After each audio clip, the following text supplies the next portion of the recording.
सुनील पढ़ लिख कर और आगे बढ़ना चाहता था, लेकिन माँ की तबीयत खराब देखकर सोचता है कि शादी ही कर ले। कब तक माँ का ख्याल वो अकेले रख पाएगा। तो एक दिन, माँ, ये ममता है, मैंने इससे शादी कर ली है। तुम्हारी तबीयत भी ठीक नहीं रहती तो मैंने सोचा शादी कर लेता हूँ। घर संभालने वाली और तुम्हें संभालने वाली कोई आ जाएगी तो अच्छा रहेगा। माँ अचानक से सामने बहू देखकर हैरान रह जाती है।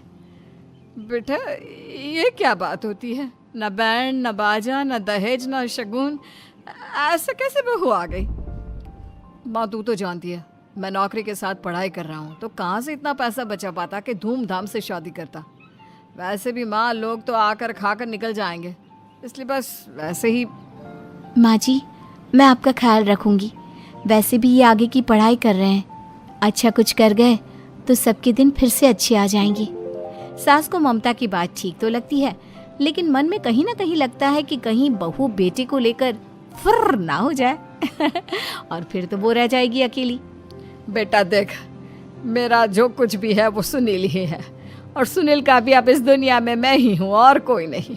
क्या सुनील? बिल्कुल माँ, लेकिन आज से ममता भी मेरे जीवन का अहम हिस्सा है, जैसे तू है। सास को बड़ा बुरा लगता है कि उसकी सल्तनत में कोई और हिस्सेदार कैसे हो सकता है।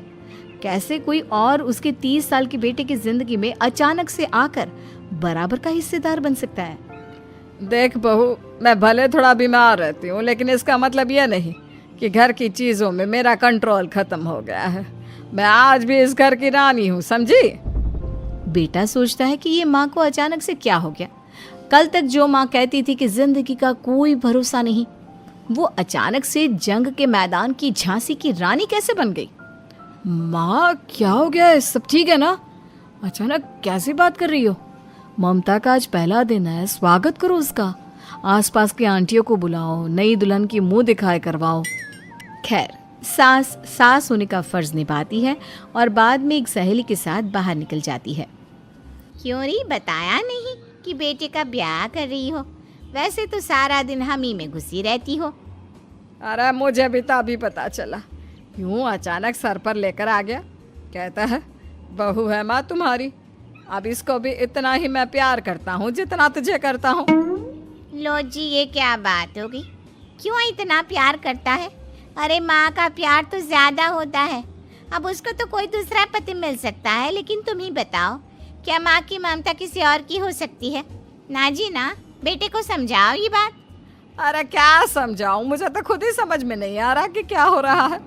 जो बेटा कल तक माँ माँ करता था, अचानक से बीवी। मेरा बेटा किस खेत की मूली है? सास को भी समझ में आ जाता है कि बहू की सुंदरता के आगे माँ का प्यार किसी काम का नहीं। उधर बीवी, ए जी, अम्मा जी सहेलियों को छोड़ने गई थी, अभी तक आई नहीं, हम देख आए क्या? अरे रहने दो ना, आ जाएंगी। कहाँ जाएगी, उनकी आदत है, एक बार जाती है तो पूरी पंचायत खत्म करके ही आती है। अच्छा ही है, खाना वाना खा कर गई होगी। छोड़ो ना, घूमेगी तो खाना पचेगा, नहीं तो ऐसे ही खाट पकड़ लेगी। बहू भी शांत हो जाती है। उधर सास सोचती है कि आज थोड़ा देर से ही घर जाती हूँ, जब बेटा परेशान होकर ढूंढेगा तब मजा आएगा। बीवी को खुद ही पता चल जाएगा कि माँ के आगे उसकी दाल नहीं गलेगी। लेकिन वहीं दूसरी ओर घर पर, ए जी, माँ जी अभी भी नहीं आई, हमको तो घबराहट हो रही है कि क्या करें, जाकर पता करें किसी के घर। अच्छा, कहाँ जाओगी ये भी बता दो। पहला दिन है तुम्हारा इस घर में और एक ही दिन में मोहल्ला छानोगी क्या? हाँ, तो आप भी तो नहीं जा रहे हैं ना, हमको फिक्र हो रही है। अरे यार, ये रोज का है अम्मा का, खाओ और सो जाओ। बस फिर क्या था। बेटा बहू खाना खाते हैं और कमरे में सोने चले जाते हैं। उधर जब सास को कोई देखने नहीं आता तो वो हार कर घर आ जाती है, जहाँ वो देखती है कि सारे घर की लाइट्स बंद है। सास को गुस्सा आता है, बहू, ममता बहू कहाँ हो? लेकिन सारे दिन की थकी बहू को ऐसी नींद आती है जैसे किसी ने भांग की गोली खिला दी हो। वो तो नहीं उठती। उठकर आ जाता है बेटा। क्या बात है अम्मा, काहे चिल्ला रही हो? अरे सो जाओ ना, सुबह की थकी है बहू, वो सो रही है। जोर से बोलोगी तो नींद खुल जाएगी उसकी। माँ को गुस्सा आ जाता है। फिलहाल तो सो जाती है, लेकिन मन ही मन ढेर सारा जहर बहू के लिए भरा होता है। सुबह बहू चाय बना रही होती है कि सास धीरे से गैस तेज कर देती है, जिससे चाय का बर्तन जल जाता है। और जैसे ही बहू चाय का बर्तन उठाती है, उसका हाथ जल जाता है। मेरा हाथ जल गया। वो जोर जोर से चिल्लाकर इधर उधर भागती है कि सास थोड़ी देर में उसके हाथ में पानी डाल देती है। हाय रे बहू, क्या कर रही हो? पहली बार रसोई छुई हो क्या? सासू माँ गलती से गैस तेज रह गई थी और बर्तन जल गया, जिससे मेरा हाथ जल गया। वैसे तेरे बेटे का क्या हाल है? अरे वैसा ही है, बहू के पीछे लट्टू। क्या करूं, कुछ समझ में नहीं आ रहा। मैंने तो बहू के चेहरे पर दिवाली के पटाखे की चक्री फेंक दी, उसका पूरा चेहरा जल गया। अब देखो ना रही सुंदरता, और ना ही अब मेरा बेटा उसे पूछता है। अरे अब तो वो उसे छोड़कर दूसरी भी देखने को बोल गया है मुझे। बहू सारी बात सुन रही होती है। आंटी एक बात बताइए, क्या भरोसा है कि दूसरी सही आए और आपके अनुसार रहे? देखिए आंटी, मेरी सासू माँ को गलत बात सिखाने की जरूरत नहीं है। हमारा परिवार साथ में खुशी से रह रहा है। देख बहू, मेरी सहेली की बेइज्जती ना कर, वही अच्छा रहेगा तेरे लिए, समझी? बहू नहीं मानती है। वो बार बार उनकी सहेली को घर से निकल जाने को कहती है। तभी सास की सहेली पास के चूल्हे से लकड़ी लाकर बहू के चेहरे पर लगा देती है। बहू जोर जोर से रोने लगती है। अरे ये क्या कर दिया? मैंने कहाँ किया, ये तो तूने किया। तू ही नहीं चाहती थी कि बहू बेटे के साथ रहे, भला मैं क्यों करूंगी?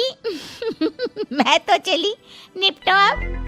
बहू रो रही होती है, दर्द से चिल्ला रही होती है, लेकिन सास उसे डॉक्टर के पास नहीं ले जाती। तभी पति आता है। क्या हो गया ममता? ये दाग कैसे लगा? तुम कैसे जली? ममता कुछ नहीं कहती, बस दर्द से करा रही होती है। पति माँ की तरफ देखता है। हो ना हो माँ, ये पक्का आपका काम है। आप ही ममता से जला करती थी ना। देखना माँ, अब पुलिस आएगी, केस बनेगा, लेकिन पहले मैं ममता को अस्पताल लेकर जा रहा हूँ। सभी अस्पताल जाते हैं, जहाँ डॉक्टर ममता की सास से कहते हैं, आपने तो नहीं जलाया ना बहू को? अब ममता की सास के तो पसीने छूट रहे होते हैं। वो घबरा कर कहती है, ना ना डॉक्टर साहब, कैसी बात करते हैं? हम क्या जलाएंगे अपनी बहू को? डॉक्टर पुलिस को क्यों बुलाना? सारी हंसी खत्म हो जाएगी जब पुलिस के डंडे पड़ेंगे। बहू को जलाना भले ही बहुत आसान हो, लेकिन उसके बाद सारी जिंदगी जेल की हवा खाना। सास डर जाती है। पुलिस आती है। पास लेटी दर्द से करा रही ममता स्टेटमेंट देती है। तो क्या हुआ था? कैसे जली आप? ममता पास खड़ी सास को देखती है। बेटी बताओ, कैसे जल गई तुम? ओए, काका का किरण वाली शाहरुख, चुप, बिल्कुल चुप। सास चुप। सभी इंतजार करते हैं कि ममता क्या बोलेगी। जी मैं खाना बना रही थी, लकड़ी उड़कर मेरे ऊपर गिर गई और मैं जल गई। सास बहू की बात सुनकर रोने लगती है। देखा माँ, कितनी समझदार है ममता। ये चाहती तो